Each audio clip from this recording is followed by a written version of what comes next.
Okay, we have another question. How is it possible to motivate someone not to be self-destructive?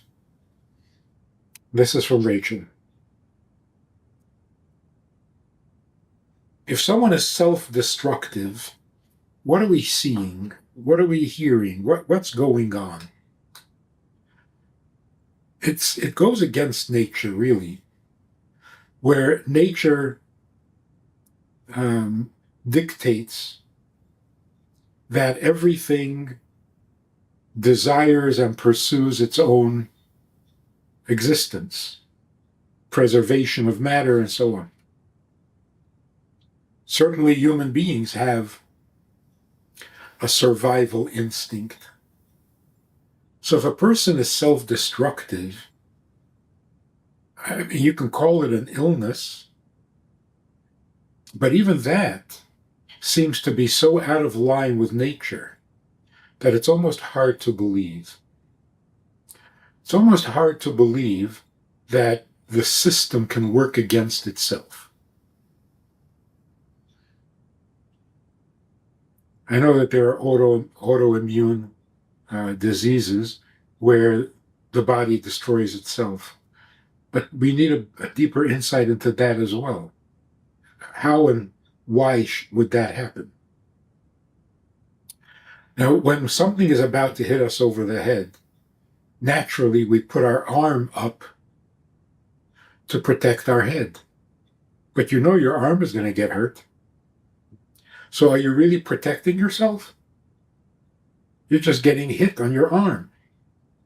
And yet, we do that instinctively because our survival instinct. The survival instinct says, better the arm than the head. The arm is not as dangerous. So in a self-destructive behavior, the person is actually trying to protect himself, but he feels like he has to sacrifice the less important part of himself for the essence of himself. So what is it that a person is trying to protect, and from what?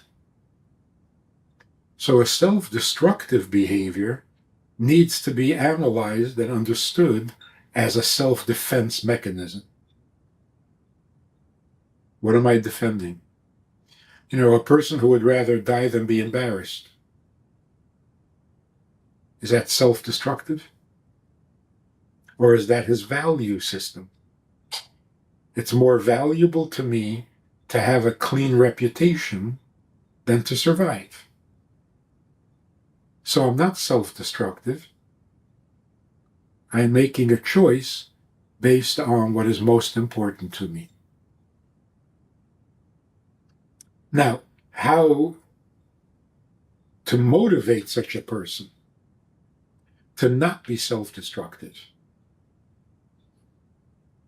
Whatever it is that makes a person desperate is always coming from the animal soul. The animal soul, being mortal, being fragile, being vulnerable, is always protecting itself against bigger threats, smaller threats, even little discomforts. So it's only the animal soul that gets desperate. The animal soul is concerned mostly with survival and existence.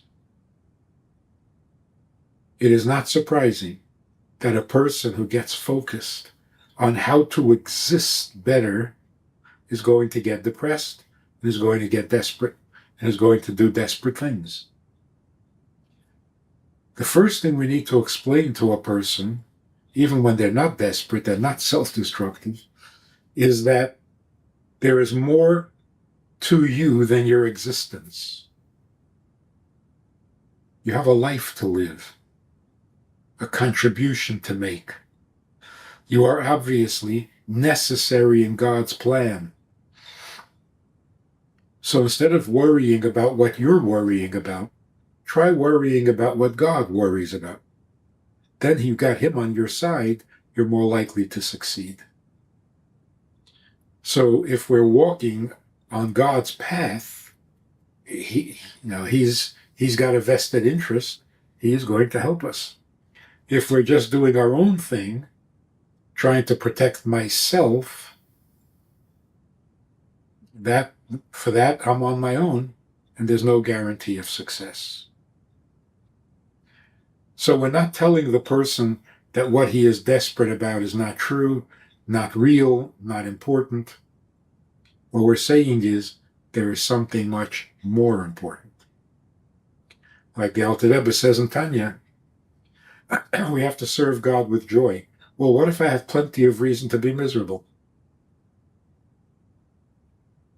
So the Alter Rebbe says, whatever reason you have for being miserable, that's just your animal part. That's just your human soul. And you're right. It's embarrassing. We are flawed human beings, etc., etc. But that's only half the story, and maybe not even half. The bigger part of you is that you have a godly soul, which means you have a godly mission. And whether you like yourself, whether you're impressed with yourself or not, what God needs from you is indispensable. So it's really not that important how talented you are, as long as you can get the job done. God's job. And that gives you a much greater satisfaction than trying to fix your own issues. And that's true, again, not only of a person who is self-destructive, but every child growing up needs to know this, before they become self-destructive. We have a Sunday night program for VIPs that you might be interested in. It's informal, it's questions and answers, it's conversation. It's really relaxed, it's really pleasant, enjoyable, informative, and kind of community-like. It's a Sunday night program, there's a Wednesday morning program for the VIPs, and there's a Wednesday night program. All of it just conversation, casual, laid back, unscripted. So join us, take a look, click the link below, and see which of the three suits you best, and join us for some enjoyable conversation.